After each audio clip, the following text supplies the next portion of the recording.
انظروا إلى هذه الفاتنة، إنها شجرة القات التي أسرت قلوب اليمنيين واحتلت المرتبة الأولى في أولويات الشعب، حتى أنها تعتبر الحاكم الأول للشعب اليمني.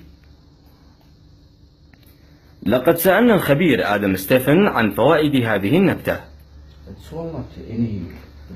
إنها ليست مجرد شجرة، فقد أجرينا نحن العلماء الأبحاث لأكثر من 50 عاما، وصدمنا أن لها فوائد كثيرة، حيث أنها تحتوي على مادة الكافيين بنسبة عالية، لكن هذه المادة تتركز بشكل كبير في النوع النهمي منها، إذ تعادل العشبة الواحدة من 50 كوب قهوة.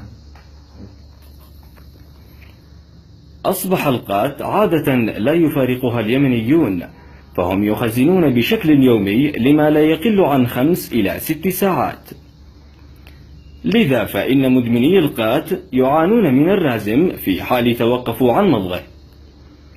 الرازم أو ما يسمى الدكاك اسمه العلمي الجاثوم أو شلل النوم sleep paralysis، هو أسوأ كابوس قد يراود المدمن.